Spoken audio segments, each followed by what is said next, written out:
Hello दोस्तों, welcome back to open study. मैं अनिल जादव आप सभी लोगों का एक बार फिर से स्वागत करता हूं आपके अपने प्यारे से यूट्यूब चैनल ओपन स्टडी पे। और जैसा कि आप सभी लोगों को पता है, जैसा आप लोगों को थंबनेल पे दिख रहा है, मैं आप लोगों को बताने वाला हूं। ये छोटा सा वीडियो आप लोगों के लिए इंपॉर्टेंट होने वाला है, क्योंकि आज के इस छोटे से वीडियो में मैं आपको पिछले 4 दिन में जो एग्जाम्स हुए हैं उनके जितने भी सारे के सारे क्वेश्चन पेपर से एक वोकैबुलरी का कलेक्शन मैंने इकट्ठा किया है। और एक दो दिन का वेट भी मैंने इसीलिए किया था, जिससे कि सारे के सारे वर्ड्स को इकट्ठे करके मैं आपके सामने लेकर के आऊं। और इनमें से एक सिंगल वर्ड ऐसा नहीं होगा जो मैंने अपनी तरफ से रिप्रेजेंट किया हो। सारे के सारे वो वर्ड्स हैं जो स्टूडेंट्स ने मुझे बताए हैं कॉल करके कि सर मेरा ये वाला एग्जाम हुआ, आपकी उस 3.5 घंटे की वोकैबुलरी की क्लास में से हमारा पूरा का पूरा पेपर फंसा। और उन्होंने बताए, जितने भी उनको याद है वो सारे के सारे वर्ड्स उन्होंने मुझे बताए। ठीक है, तो वही वर्ड्स जो स्टूडेंट से मेरी बात हुई है कॉल पे, उन्होंने जो वर्ड्स बताए हैं वही मैं आप लोगों के सामने रखने वाला हूं। ठीक है, सीजीएल 11 अप्रैल 13 अप्रैल के सारे शिफ्ट्स के क्वेश्चन होंगे। जो भी वर्ड्स उनको याद हैं वो सारे के सारे मैंने एक लिस्ट बना करके आप लोगों के सामने रखा है। आप देख पा रहे होंगे कुछ ईडियम्स हैं और कुछ ये वर्ड्स हैं जिनकी मैंने लिस्ट बना रखी है। ऐसे करके इनको मैं एक्सप्लेन करूंगा एक एक करके, ठीक है, बढ़िया से। और सीडीएस एग्जाम में सारे के सारे वर्ड्स तो आप लोगों के यूट्यूब क्लास से ही आए हैं। जो मैंने आप लोगों को ओपन स्टडी पे यूट्यूब पर जितनी भी वोकैबुलरी क्लास दी है वो सारे के सारे सीडीएस में और एनडीए में और सीजीएल में ए टू जेड, मतलब कहने का जो मैंने आपको पढ़ाया वही आपके एग्जाम में आया। तो ओरिएंटेड मैटर की हमेशा आप लोगों को वैल्यू करनी है। ठीक है, बाकी चलिए देखते हैं कौन कौन से ऐसे वर्ड्स हैं। और सबसे पहले आप लोगों को वीडियो पसंद आता है, ऑब्वियसली आप लोग उसको लाइक करोगे, चैनल को सब्सक्राइब कर लेना अगर नहीं किया है तो, बाकी लोगों को शेयर कर देना। ठीक है, और ओपन स्टडी हमारा एप्लीकेशन है उसको जरूर डाउनलोड कर लेना। शुरुआत में मैं आप लोगों को बता देता हूं कि कुछ ईडियम्स हैं, मतलब 5 से 6 ईडियम्स हैं, बाकी की पूरा डेटा मैंने कलेक्ट नहीं किया है। और कुछ ऐसे भी ईडियम्स हैं जिनको मैंने अभी जो है उसमें नहीं रखा है, क्योंकि क्लियरली दिखाई नहीं दे रहे थे, तो उनका मीनिंग मैंने समझने में थोड़ा सा ऐसे लिख करके भेजा था। तो जितने भी ईडियम्स हैं उनको डिस्कस कराऊंगा। फिर मैं आप लोगों को कुछ सिनोनिम्स और एंटोनिम्स वाले वर्ड्स की पूरी मैंने लिस्ट बना रखी है उसको। जैसे पहला ही यहाँ पर एक ईडियम लिखा हुआ है, to leave no stone unturned. ठीक है, इसका मतलब क्या होता है, जैसे मान लो आपको कोई काम करना है, कुछ भी आपको चाहिए, कुछ आपको प्राप्त करना है और उसको प्राप्त करने के लिए आप हर संभव प्रयास करते हैं, तो उसका मतलब यही होता है to leave no stone unturned. एक इडियम होता है जिसका मतलब होता है to do everything possible to find और टू गेट समथिंग। किसी चीज को पाने के लिए, किसी चीज को प्राप्त करने के लिए जो प्रयास आप कर सकते हो, possible, to do everything possible to get और टू फाइंड, टू गेट और to find something, to find something. ठीक है, कुछ भी अगर आपको चाहिए तो उसको पाने के लिए जो भी आप हर संभव प्रयास करना, अगर हिंदी में किसी को समझना है तो यहां पर लिख लो हर संभव प्रयास करना। जैसे मान लो बहुत सारे लोग हैं जिन्होंने टॉप भी किया है, ठीक है, और जिन्होंने सिलेक्शन भी लिया है, तो ऑब्वियसली उनको यार सिलेक्शन लेने में बहुत ज्यादा मेहनत करनी पड़ी होगी, लेकिन फिर भी वो लोग मेहनत से पीछे नहीं हटे होंगे। ठीक है, तो इसको कहते हैं हर संभव प्रयास करना। ऐसे ही एक और इडियम है मेरे प्यारे, यहां पर लिखा है होल्ड, होल्ड द की। घर में एक व्यक्ति होते हैं, थोड़े से रिस्पॉन्सिबल होते हैं, उन्हीं को घर की चाबी दी जाती है। ऐसा क्यों? क्योंकि वो हर एक चीज की जिम्मेदारी उठाने के लिए तैयार रहते हैं। ठीक है, तो कहने का मतलब यही होता है। होल्ड द की का मतलब भी मेरे प्यारे क्या हो जाएगा, होल्ड द की का मतलब भी होता है टू टेक रिस्पॉन्सिबिलिटीज। क्या होता है इसका मतलब भी? To take responsibility. ठीक है, ये इसका मीनिंग हो जाएगा टू टेक रिस्पॉन्सिबिलिटी, या फिर बोल सकते हैं किसी भी काम के उत्तरदायी होना या किसी काम की जिम्मेदारी लेना। आप यहां पर लिख सकते हैं जिम्मेदारी लेना। ठीक है, या फिर जिम्मेदार होना या जिम्मेदारी लेना, कुछ भी लिख सकते हो, दोनों का मतलब सेम होता है। ठीक है भाई, तो ये दो इडियम्स हैं, आप लोगों को याद कर लेने चाहिए। ये एक सीजीएल का है नीचे वाला, ऊपर वाला सीडीएस का है। ठीक है, ये सीडीएस में पूछा गया है, और सॉरी ये सीजीएल का पूछा गया है, ये सीडीएस में पूछा गया, ऊपर वाला सीजीएल और ये सीडीएस। आगे चलते हैं, और भी वर्ड्स हैं देखो। एक यहां पर लिखा हो डबल टॉक। डबल टॉक का मतलब क्या होता है, जैसे मान लो आपके पास एक कोई व्यक्ति बोल रहा है और उसके बगल में एक और व्यक्ति बोल रहा है, तो दो दो आवाज जब आपके कानों तक पहुंचेंगी, इसका मतलब है आपको कुछ भी अच्छे से समझ में नहीं आएगा। तो आप ऐसे लिंक अप करके इसको याद कर सकते हैं। डबल टॉक का मतलब होता है नॉनसेंस, फालतू बकवास, या फिर ऐसी बातें जो आपको समझ से परे होती हैं। ठीक है, नॉनसेंस और एम्बिगुअस, नॉनसेंस और एम्बिगुअस टॉक। आप ऐसे लिख सकते हैं, एक ऐसी बातें जो हमें समझ से परे होती है, हमारी समझ से परे होती है, हमें समझ में नहीं आते हैं। ऐसी टॉक्स को, ऐसी बातों को अस्पष्ट या अनक्लियर ऐसे लिख सकते हैं, अस्पष्ट बातें, अस्पष्ट बातें। ठीक है, ऐसी बातें जो आप लोगों को समझ में नहीं आती हैं, घुमा फिरा करके अगर कोई बातें कर रहा है, क्लियरली बातें नहीं कर रहा है, तो उसको डबल टॉक बोलते हैं। फील द पिंच का मतलब होता है कठिनाइयों का सामना करना, या फिर आप बोल सकते हैं कष्ट भोगना। क्या भैया, इसके आगे लिख सकते हैं कष्ट भोगना। जैसे मान लो आपके जीवन में कुछ कष्ट आ रहे हैं या कोई परेशानी आ रही है, तो उनको अगर आप वियर कर रहे हो, ठीक है, उसको बोलते हैं क्या, उसको बोलते हैं feel the pinch. Feel the pinch मतलब कष्ट भोगना। ठीक है, तो ये इसका मतलब हो जाएगा, क्या हो जाएगा, इंग्लिश में अगर लिखना चाहते हो तो लिख लो एक्सपीरियंस, एक्सपीरियंस हार्डशिप। क्या लिखोगे मेरे भाई, अगर किसी को इंग्लिश में समझना है तो इंग्लिश में समझ लो, एक्सपीरियंस हार्डशिप मतलब कठिनाइयों को एक्सपीरियंस कर रहे हो आप। जैसे मान लो कि आपको अभी जॉब लेनी है, आप चाहते हैं कि मैं एक इंस्पेक्टर बनूं, ठीक है, और आपका भी सीजीएल में सिलेक्शन हो, तो आप जो अभी अपनी चीजों को इग्नोर कर रहे हैं, जैसे कि सारी खुशियों को त्याग देना, पढ़ाई पढ़ाई करे जा रहे हो, तो कहीं ना कहीं आपको दिक्कतें हो रही हैं, तकलीफ हो रही है, लेकिन फिर भी उसको आप वियर कर रहे हो, तो उसको बोलते हैं फील द पिंच। भले ही कांटा लग रहा है लेकिन उसको सहन कर रहे हो, ठीक है, क्योंकि आपको पता है कि इसका जो है आगे रिजल्ट अच्छा आने वाला है। आगे देखो, एक लिखा हुआ है be out of the count. जैसे मान लो आपने वो देखा होगा WWE फाइट, तो वहां पर क्या होता है, जब एक व्यक्ति दूसरे बॉक्सर को हरा देता है, जब बॉक्सिंग खेलते हैं, बॉक्सिंग में एक व्यक्ति दूसरे बॉक्सर को हरा देता है तो वो गिर जाता है। अब जब वो गिर जाता है तो जब काउंटडाउन चलते हैं 3 2 1 वो वाले काउंटडाउन, और अगर 1 पे वो नहीं उठता है तो उसको बोलते हैं be out of the count. मतलब कहने का ये गहरी नींद में सो गया है और इसको बिल्कुल भी किसी भी चीज की जो है सुध नहीं है या फिर होश नहीं है, तो आप इसको बोल सकते हैं बेसुध होना। क्या बोल सकते हैं आप इसको, बेसुध होना। मतलब इसको कोई भी सेंस नहीं है, इसको समझ में नहीं आ रहा है। और या इंग्लिश में लिखना चाहो, इसको हिंदी में लिख लो बेसुध होना, जिसको कुछ भी याद नहीं होता है, आराम से सो रहा होता है। या फिर आप लिख सकते हो स्लीपिंग, स्लीपिंग डीपली, ऐसे लिख सकते हो स्लीपिंग डीपली। ठीक है भाई, तो ये इसका क्या हो जाएगा, मीनिंग हो जाएगा। बात समझ रहे हो ना। एक लिखा हुआ है go by the book. Go by the book का मतलब क्या होता है, जैसे मान लो किसी कंपनी में आप लोग काम कर रहे हो या कहीं पर भी कुछ भी कर रहे हो, पढ़ रहे हो या कुछ भी कर रहे हो, तो वहां के कुछ रूल एंड रेगुलेशंस होते हैं, कुछ सिस्टम्स होते हैं। अगर हम लोग उन सिस्टम्स को फॉलो करते हैं या उन कंडीशंस को फॉलो करते हैं, वो भी स्ट्रिक्टली, तो उसको हम लोग बोलते हैं गो बाय द बुक। ये बोलते हैं ये बंदा सीधे, मतलब गो बाय द बुक मतलब कहने का ये नियम कानून को फॉलो करता है। तो आप लिख सकते हैं टू फॉलो, ऐसे लिख सकते हैं to follow the rules, the follow the rules exactly और स्ट्रिक्टली, स्ट्रिक्टली, ठीक है, एग्जैक्टली लिख लो। मतलब अगर किसी ने देखा, कुछ लोग ऐसे होते हैं जो अपनी कार सीधे जाकर के जेब्रा क्रॉसिंग से एक कदम पहले ही रोक लेते हैं, 5 सेकंड पहले ही। कुछ लोग होते हैं कि लाइट वाइट कुछ भी उनके लिए मायने रखती नहीं है, ठीक है, निकल लिए। अगर कोई ज्यादा पुलिस वाला भी आके आ जाता है तो उसको भी ऐसे ऐसे करके निकाल ले जाते हैं। सब तरह के लोग होते हैं, ठीक है। तो फॉलो द रूल्स एग्जैक्टली और स्ट्रिक्टली, ऐसे करके आप लोग इन तीनों, सॉरी की 6 के 6 ईडियम्स का मीनिंग समझ सकते हैं, ठीक है। ये तो 6 ईडियम्स एंड फ्रेजेस के। अब इसके बाद में आप लोगों को मैं कुछ ऐसी वोकैबुलरी कराने वाला हूं जो आप लोगों के लिए इंपॉर्टेंट है। जैसे यहां पर आप देख रहे होंगे बहुत सिंपल सिंपल वोकैबुलरी, जो मैंने आप लोगों को वोकैबुलरी यूट्यूब पर पढ़ाई है वही आपके एग्जाम में पूछी गई है। एक ऐसा सिंगल वर्ड नहीं है यहां पर जो मैं आपको डिस्कस कराने वाला हूं। 99% कोई एक वर्ड अगर मिल जाए शायद ही जो मैंने आपको नहीं कराया हो। अगर YouTube पर नहीं कराया होगा, 99% तक मैं गारंटी लेता हूं कि मैंने सारे के सारे वर्ड्स YouTube पर कहीं ना कहीं कैसे ना कैसे कराए हैं। और ज्यादा तो नहीं बोलूंगा, मैंने ओपन स्टडी पर ही कराए। और अगर एक दो वर्ड एक्स्ट्रा इसमें मिल भी गया तो मैंने डेफिनेटली एप्लीकेशन वाले स्टूडेंट्स को तो वो कराया ही होगा, ठीक है। चलो देखते हैं। जैसे नेग्लिजेंट है, ये कम से कम 10 बार मैंने पढ़ा दिया होगा आप लोगों को, और मैं 2 4 6 बार तो दिन भर में बोल देता हूं इसको कि यार तुम बड़े ही नेग्लिजेंट हो, ठीक है। नेग्लिजेंट और नेग्लिजेंस एक एडजेक्टिव होता है, एक नाउन होता है। इसका मतलब होता है लापरवाह, ठीक है। हिंदी में लिख लोगे एक ऐसा व्यक्ति जो बिल्कुल केयरलेस होता है, उसको हम लोग बोलते हैं लापरवाह, ठीक है। यहां पर केयरलेस भी लिख सकते हो, ठीक है। ऐसे ही सक्यूलेंट एक शब्द होता है जिसका मतलब होता है रसीला, ठीक है। जूसी बोल सकते हो आप इसको, क्या बोल सकते हैं, जूसी बोल सकते हो, ठीक है। ये हो जाएगा जूसी या फिर रसीला, हिंदी में लिख लेना।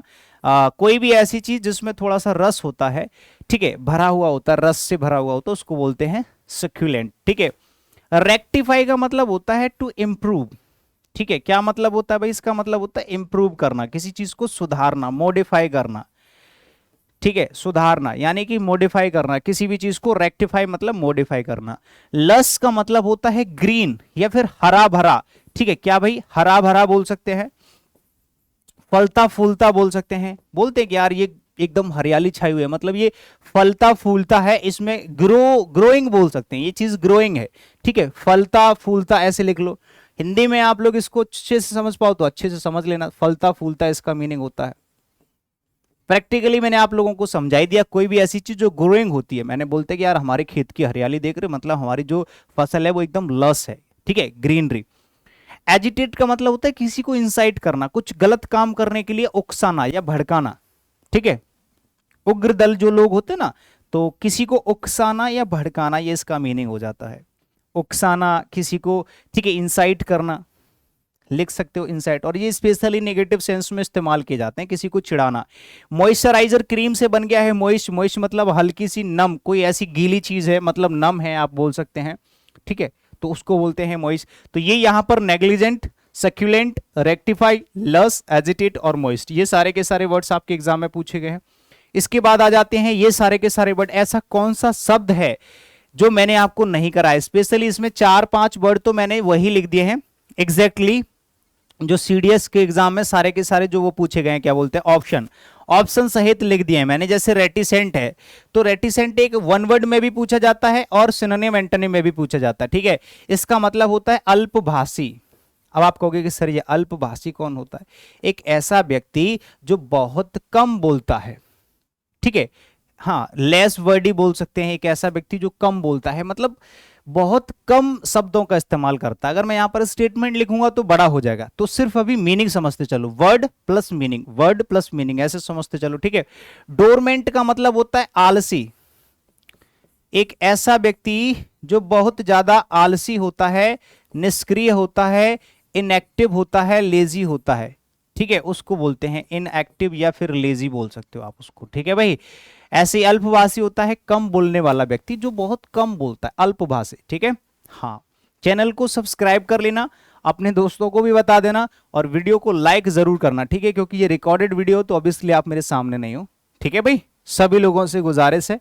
और ये वो वर्ड्स हैं जो डेफिनेटली हमने पूरे, मतलब एक होता है ना कि पूरे दावे के साथ जब बोल देते हैं, मैंने पूरा थंबनेल पे लिख के बाकायदा दावे के साथ बोला था कि ये 3.5 घंटे की क्लास आपके एग्जाम में पूरी तरह से हेल्पफुल होगी और सारी की सारी वोकैब यहीं से पूछी जाएगी। और ऐसा ही हुआ, जो मैंने आपको वोकैबुलरी यूट्यूब पर पढ़ाई वही वोकैबुलरी आपके एग्जाम में आई, समझ रहे हो। तो ये एक बहुत बड़ा दावा होता है, एक बहुत बड़ा जो है क्या बोलते हैं, एक अनुमान भी होता है कि सिर्फ एक क्लास से पूरी की पूरी वोकैब मिल जाए, ये बहुत बड़ी बात होती है, ठीक है, मास्टर क्लास से। ऐसे टैसिटर्न का मतलब भी यही होता है अल्पभाषी, कम बोलने वाला। एक अलग अलग डिफरेंस जो है लिख लो, डिफरेंट डिफरेंट मीनिंग लिख लो हिंदी में भी, ठीक है। कम बोलने वाला, बहुत से लोग होते हैं जो बहुत ज्यादा बोलते हैं, ठीक है, कुछ लोग होते हैं जो कम बोलते हैं, तो कम बोलने वाला हो गया, वही होता है। गैरुलस होता है बहुत ज्यादा बोलने वाला, ठीक है, अधिक बोलने वाला, अधिक बोलने वाला,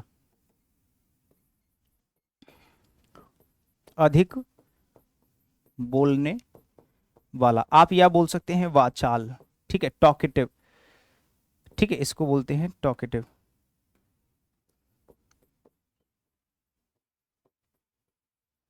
टॉकेटिव मतलब जो ज्यादा बोलते हैं, अधिक बोलते हैं, है ना, कुछ बात करो कुछ बोलेंगे। स्लगिस भी आलसी होता है, लेजी।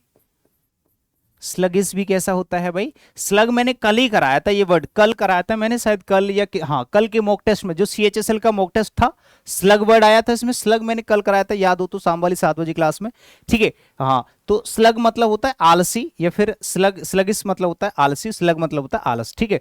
लेजी बोल सकते हो आप इसको, ठीक है। तो ये सारे के सारे वर्ड्स, ऐसे कौन सा वर्ड है जो मैंने आपको नहीं कराया, सबके सब वर्ड्स आप लोगों को मैं पढ़ा चुका हूं। रेटिसेंट, डोरमेंट, याद करने की ट्रिक है, डोरमेंट, डोरमैन जो हमारे दरवाजे पर चौकीदार बैठता है वो कैसा आलसी है, ठीक है। रेटिसेंट और टेसिटर्न, जिसकी टंग कम चलती है वो लोग टेसिटर्न होते हैं, ऐसे करके याद कर लेना। आगे चलो नेक्स्ट। लेटेंट का मतलब भी सेम यही होता है, आलसी, सुस्त, ठीक है। आप लिख सकते हैं सुस्त लिख सकते हैं, ठीक है, या फिर सीक्रेट भी लिख सकते हैं, गुप्त या सुस्त, ये लेटेंट का मीनिंग होता है। अच्छा, चिढ़ का मतलब क्या होता है पता है? किसी को बुरी तरह से डांटना, ठीक है, डांटना बोल सकते हैं, किसी को धमकाना भी बोल सकते हैं, ठीक है, धमकाना, किसी को आपने फटकार दिया, किसी को डांट दिया।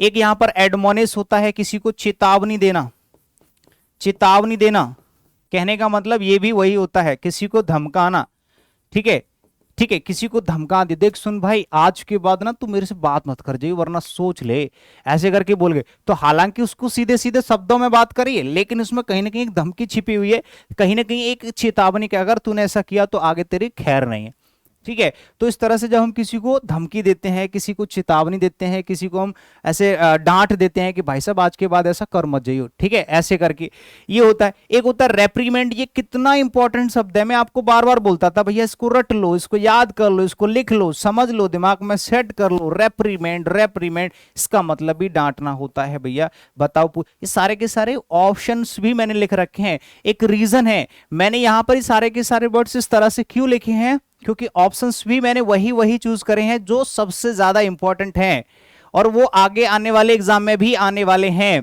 यही वर्ड्स आपके आने वाले एग्जाम में भी पूछे जाने वाले हैं और वही वर्ड्स मैंने यहां पर सेलेक्ट करे हैं। बाकी अगर आप पेपर देखना चाहते हैं तो पेपर तो मैं आपको दिखा दूंगा, एक सेकंड में लो भाई पेपर दिखा देता हूं। ये पेपर के अंदर पूछे गए सारे के सारे वर्ड्स, सीडीएस का पेपर दिखा देता हूं आपको। मैंने सिर्फ वही वर्ड सेलेक्ट करे हैं जो आपके मतलब के हैं, उसमें वर्ड्स तो बहुत सारे हैं और उसमें वोकैबुलरी भी बहुत सारी है, उसमें क्वेश्चंस भी बहुत सारे हैं, उसको पूरा एनालिसिस में यहां पर नहीं करा सकता, ठीक है। तो यहां पर मैंने सिर्फ वही वही वोकैबुलरी ढूंढी है जो आप लोगों के मतलब की है, देखो, ठीक है। ये सारा का सारा पूरा का पूरा पेपर है, एक बच्चे ने भेजा था सर स्कैन करके, और उसने इतने सारे मतलब जो है क्वेश्चन भी बताए थे कि सर इसमें से सारे के सारे क्वेश्चन फंसे हैं, ठीक है। तो ऐसे करके इसमें बहुत सारे PQRS के क्वेश्चन बता रहा था कि सर 10 क्वेश्चन आए हैं, उसी की वजह से मैंने एक वीडियो रिकॉर्ड कर दी, ठीक है, 1.5 घंटे की, जिसमें बहुत सारे PQRS के क्वेश्चन करा दिए हैं, जा करके देख लेना यूट्यूब पर सभी लोग। कमेंड का मतलब क्या होता है? कमेंड ईडी लगा दिया है, प्रशंसनीय हो जाएगा। वैसे कमेंड का मतलब होता है प्रशंसा करना, कहने का मतलब ये एंटोनियम में पूछा गया था, ठीक है, प्रशंसा करना, तारीफ करना किसी की, है ना, ये इसका मीनिंग हो जाएगा, तारीफ करना। तो ये इसका ऑपोजिट हो गया, है ना। रिप्रूव का मतलब भी सेम यही होता है, किसी की निंदा करना, डांटना, बुराई करना। रिप्रूव का मतलब होता है किसी की क्रिटिसाइज करना, निंदा करना या फिर बुराई करना, रिप्रूव हो जाएगा। कमेंड प्रशंसा करना, रेप्रीमेंड हो जाता है डांटना।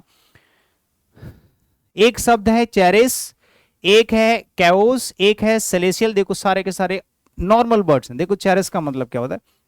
इसका मतलब होता है जब हम किसी चीज को ग्रो कराते हैं, जैसे मैंने कहा कि एक छोटा सा पौधा है और उसको हम पानी देते हैं, ठीक है, उसमें हम खाद डालते हैं जिससे वो क्या हो जाए, थोड़ा सा बड़ा हो जाए। मतलब हम उसको क्या कर रहे हैं, थोड़ा सा ग्रो करा रहे हैं, उसको पाल रहे हैं, ठीक है। किसी चीज को पालना, किसी को सजाना, किसी को डेकोरेट करना, तो दो तरीके से आप इसको इस्तेमाल कर सकते हैं। या तो लिख सकते हैं किसी को सजाना, ठीक है, या संवारना।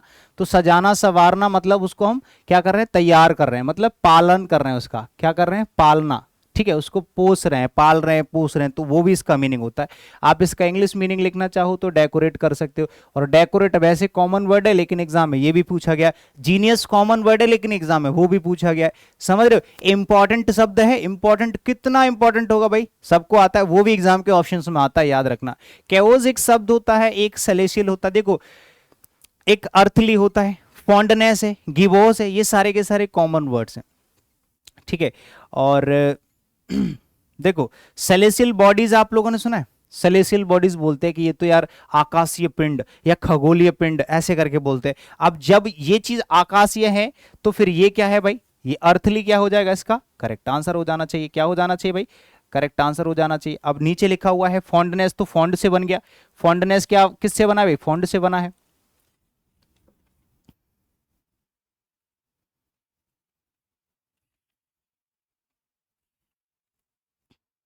ठीक है, देखो फॉन्डनेस कहाँ है, फॉन्ड जानते, एक दोनों चीज लिख देता हूं मैं, एक सेकंड रुकना। फॉन्ड शब्द लिख लो पहले तो यहाँ पर। फॉन्ड का मतलब होता है शौकीन, एक ऐसा व्यक्ति जो किसी काम को अपने शौक से करता है। जैसे मान लो उसको प्रेशराइज नहीं किया गया है, उसको फैसिलिटेट नहीं किया गया, मतलब उसको पैसा नहीं दिया गया है, लेकिन उसके बावजूद अपनी मर्जी से कर रहा है। कुछ लोग ऐसे होते हैं जो अपनी नौकरी को करते हैं शौक से करते हैं। जैसे वॉलंटियर्स हो गए, वो काम करते हैं, झाड़ू लगाते हैं, लेकिन पैसा नहीं लेते क्योंकि उनको मन करता है, वो समाज सेवी हैं तो वो शौक से करते हैं। फॉन्ड तो होता है शौकीन, और फॉन्ड मैंने उल्टी इस वाली रो में लिख दिया, फॉन्डनेस होता है शौक। ठीक है, ऐसे करके इसको लिख लेना। बाकी आपका सेलेशियल हो जाएगा आकाशीय या खगोलीय। ठीक है, आकाशीय लिख सकते हैं, ये भी एंटोनिम में पूछा गया है। तो जब कोई चीज आकाशीय है यानी कि जो आकाश में व्याप्त है, तो फिर इसका ऑपोजिट क्या हो जाएगा, अर्थली हो जाएगा, यानी कि जमीनी। जमीनी स्तर सुना होगा आप लोगों ने। ठीक है, ऐसे ही। और कैओस का मतलब होता है उपद्रव बोलते हैं, या फिर शोरगुल, अव्यवस्था बोल सकते हैं। कैओस मतलब अव्यवस्था। ठीक है, अव्यवस्था बोल सकते हैं, जो चीजें मतलब इधर से उधर हो जाती है तो उसको बोलते हैं यार यहाँ पर तो अराजकता फैल गई है। क्या फैल गई है, अराजकता लिख सकते हो। ठीक है, अराजकता। किसी को इंग्लिश में समझना है तो डिस्टरबेंस लिख सकते हो। ठीक है, टर्बुलेंस लिख सकते हो। ठीक है, डिस्टरबेंस, टर्बुलेंस, ये कैउस के क्या हो जाते हैं, सिनोनिम्स हो जाते हैं। बाकी फॉन्डनेस हो गया, अर्थली हो गया, सेलेशियल हो गया, कैउस हो गया, चेरस हो गया। और गिबोस क्या होता है, गिबोस होता है कोई उभड़ी हुई चीज जो होती है। जैसे मान लो कुछ लोग होते हैं, मतलब कुछ पर्सन्स होते हैं जिनकी एक बॉडी पार्ट जो होता है बाहर निकला हुआ, तो उसको कुबड़ा बोलते हैं। क्या बोलते हैं उसको, कुबड़ा बोलते हैं। ठीक है, तो कोई चीज ऐसी है जो कुबड़ी है या फिर उभड़ी हुई है, उभड़ा हुआ। ठीक है, ऐसे करके लिख सकते हो, उभड़ा हुआ। कोई भी चीज होती है, एडजेक्टिव की तरह यूज किया जाता है, आप किसी भी नाउन के लिए इस्तेमाल कर सकते हैं। ठीक है, तो ये सारे के सारे वर्ड्स मैं पहले भी कई बार रिपीट करा चुका हूं, बहुत ज्यादा मैं इसको जो है एम्फेसाइज इसीलिए नहीं करूंगा क्योंकि ये वर्ड्स ऑलरेडी मैं पढ़ा चुका हूं। ठीक है, और सबसे बढ़िया बात यह है कि जो मैं यूट्यूब पर क्लास लिया हूं, उन सारी की सारी क्लासेस से आपके वर्ड्स पूछे गए हैं, और वो भी 100% एक्यूरेसी के साथ। जितनी क्लास कराई है, ईडियम्स, वन वर्ड्स और पीक्यूआरएस की ट्रिक काम कर रही है। सबसे बढ़िया बात कि सर जो पीक्यूआरएस का आपने तरीका बताया था वो हमने अप्लाई किया है, और 95% हम श्योर हैं कि हमारा सही जाएगा। ठीक है, और उसके बाद में जो एरर वाले क्वेश्चन है, सारे के सारे ग्रामेटिकल कॉन्सेप्ट हमारे यहां से जो मैंने उनको पढ़ाया है, ठीक है, वहां से पूछे जा रहे हैं, और वो करके आए अच्छा से कॉन्फिडेंट होके। मैलेशियस एक शब्द है, इसका मतलब होता है द्वेषपूर्ण। क्या मतलब होता है इसका, द्वेषपूर्ण, यानी कि कोई ऐसी चीज है जिसमें थोड़ी दुर्भावना होती है, उस काम को करते हैं तो उसको बोलते हैं यार ये दुर्भावनाग्रस्त काम किया गया है। ठीक है, द्वेषपूर्ण। ठीक है, और जेनरस होता है एकदम उदार। जैसे कुछ लोग होते हैं जो एकदम आपसे कट्टरपंथी की तरह रहते हैं, मतलब एकदम चिड़े हुए से रहते हैं, तो उनको बोलते हैं यार ये बंदा बड़ा ही कैसा है, एकदम मैलेशियस है, बहुत बेकार सा व्यक्ति है। और कुछ लोग होते हैं यार ये बंदा बहुत जेनरस है, मतलब एकदम उदार है, एकदम शांत स्वभाव वाला व्यक्ति है। अफेक्शनेट क्या होता है, अफेक्शनेट होता है स्नेही। स्नेही मतलब एक ऐसा व्यक्ति जिसको हम स्नेह करते हैं, या फिर प्रेमी बोल सकते हैं, जिसको हम प्रेम कर सकते हैं, या फिर बहुत प्यार करने लायक दुलारा सा होता है ना, उसको बोलते हैं कि ये तो ये इस पे अफेक्शन आ रहा है। ठीक है, अफेक्शन से बना अफेक्शनेट, तो स्नेही बोल सकते हैं या स्नेहशील बोल सकते हैं। ठीक है, स्नेहशील मतलब एकदम लवेबल बोल सकते हैं, स्नेहशील ऐसे लिख लो, लवेबल लिख लो। ठीक है, ऐसी स्पाइटफुल सेम इसका सिनोनिम हो जाएगा मैलिशियस का, बिल्कुल दुष्ट लिख सकते हो। ठीक है, स्पाइटफुल। और मैग्नेनिमस का मतलब भी यही होता है उदार, इसका मतलब भी सेम यही होता है। मैग्नेनिमस का मतलब भी सेम यही होता है उदार, मैग्नेनिमस का मतलब भी सेम होता है। टॉर्मेंट का मतलब यही होता है, मैलिशियस का ही सिनोनिम होता है। ठीक है, इसके आगे भी दुष्ट लिख सकते हैं या फिर द्वेषपूर्ण लिख सकते हैं, इसके आगे भी द्वेषपूर्ण लिख लेना। ठीक है, ये भी ऐसा ही होता है, दुष्ट टाइप के लोग होते हैं। और फॉरबियरेंस होता है धैर्यशील। ठीक है, धैर्य लिख सकते हैं या सहनशीलता लिख सकते हैं। ठीक है, सहनशीलता, फॉरबियरेंस, सहनशीलता ऐसे लिख लो। ठीक है, पेशेंस बोल सकते हैं, किसी के अंदर अगर धैर्य है, सहन करने की क्षमता है, तो उसको बोलते हैं फॉरबियरेंस। ठीक है, और इसके बाद में भी है क्या वर्ड, नहीं बस इतने हैं। ठीक है, तो ये सारे के सारे वर्ड्स थे, मैं आप लोगों को एक बार रिवाइज करा देता हूं सारे के सारे वर्ड्स। देखो, एक तो ईडियम है जो यहां पर लिखा हुआ है। ठीक है, लीव नो स्टोन अनटर्न, कोई ऐसा मतलब काम ना छोड़ना जिसकी वजह से उसको बाद में अफसोस हो, सारे प्रयास कर लिए। होल्ड द की मतलब रिस्पॉन्सिबल होना। डबल टॉक मतलब nonsense talk. Feel the pinch मतलब कष्ट भोगना, experience hardship. Be out of the count का मतलब होता है डीपली स्लीप, और स्लीपिंग डीपली मतलब एकदम बेसुध हो जाना, सो जाना आराम से, कुछ भी होता रहा उसको कोई फर्क नहीं पड़ रहा। गो बाय द बुक का मतलब होता है सारे के सारे रूल्स को एग्जैक्टली और स्ट्रिक्टली फॉलो करना।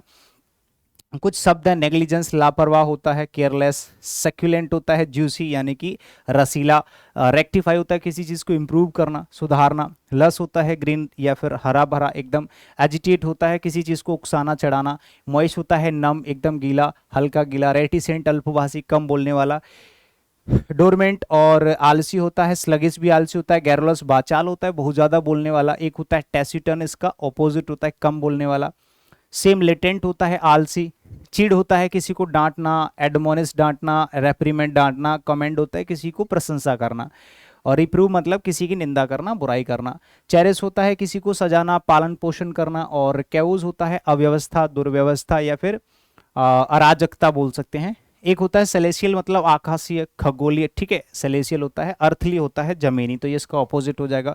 फॉन्डनेस होता है शौक, और गिबोस होता है कुबड़ा, ठीक है। उसके बाद मलेशियस और स्पाइटफुल और टोरमेंट, ये तीनों एक दूसरे के सिनोनियम है। अफेक्शनेट और मैग्नेनिमस और जेनरस, ये एक दूसरे के सिनोनियम है, मतलब उदार होते हैं, स्नेही होते हैं। फॉरबियरेंस होता है एकदम सहनशीलता या फिर धैर्य। तो ये थे कुछ ऐसे वर्ड्स मेरे प्यारे साथियों जो आपके पिछले 4 दिन के अंदर जो भी एग्जाम्स हुए हैं, एसएससी सीजीएल 11 अप्रैल की तीनों शिफ्ट, एसएससी सीजीएल 13 अप्रैल की तीनों शिफ्ट के क्वेश्चंस, और एसएससी सीडीएस, यूपीएससी सीडीएस और यूपीएससी एनडीए, ये सारे के सारे एग्जामिनेशन का कलेक्शन है जो मैंने आपके सामने रखा। और सबसे बढ़िया बात यह है कि ए टू जेड सारे के सारे 100% वर्ड्स वहीं से आए हैं जहां से मैंने आपको पढ़ाया है, अगर किसी ने मेरी क्लासेस अटेंड करी हैं यूट्यूब पर। तो अगर आप भी चाहते हैं कि आने वाले टाइम में आपका भी कोई एग्जाम है, चाहे सीएचएसएल है या एमटीएस है या फिर सीपीओ है, स्टेनोग्राफर है या एनडीए है, सीडीएस है या फिर कोई अदर एग्जाम है जिसमें आप लोग इंग्लिश को इंप्रूव करना चाहते हैं, you can learn from open study. Open study YouTube channel भी है, ओपन स्टडी एप्लीकेशन भी है। अगर आप लोगों को पेड बैच में एनरोल करना है, यू कैन कॉल मी, और व्हाट्सएप में आप मुझे कॉल कर सकते हैं, मैसेज कर सकते हैं। आपको कोई इंक्वायरी लेनी है आप इस नंबर से ले सकते हैं, डायरेक्ट मेरे पे कॉल लगेगा, मैं आपसे बात कर रहा हूँ, ठीक है, सारी जानकारी दे दूंगा। और अगर YouTube से पढ़ना चाहते हैं तो YouTube को सब्सक्राइब कर लीजिए, जो लोग फर्स्ट टाइम मुझे देख रहे हैं, बाकी तो रेगुलरली आप लोग जुड़े रहते हैं। बहुत बहुत शुक्रिया, थैंक यू सो मच, और फिर मिलेंगे कुछ बढ़िया सा एकदम इंटरेस्टिंग सा लेकर के, और ऐसे ही आप लोगों को हर चीज की अपडेट मिलती रहेगी। और इंग्लिश को लेकर के आप बेफिक्र हो जाइए। किसी को इंग्लिश और ओपन स्टडी का कॉम्बिनेशन अगर आपको चेक करना है कि क्या है, अनिल जादव सर कौन है, क्या पढ़ाते हैं, कैसा पढ़ाते हैं, क्या इनका पूरा बैकअप है, तो एक वीडियो मैंने कल अपलोड करी है, वाई ओपन स्टडी। तो वाई ओपन स्टडी उस जरूर देखना उस वाली वीडियो को, क्योंकि उसमें पूरी की पूरी आप लोगों को एक छोटा सा टूर मैंने कराया है ओपन स्टडी एप्लीकेशन का और ओपन स्टडी पूरे जो है वेबसाइट का, ठीक है। उसमें जाकर के आपको बहुत सारे डाउट्स आपके क्लियर हो सकते हैं, ठीक है। थैंक यू सो मच, एक बार फिर से आप सभी लोगों को बहुत बहुत शुक्रिया। लाइक शेयर सब्सक्राइब आप लोग अपने आप कर ही दोगे। जय हिंद सभी को।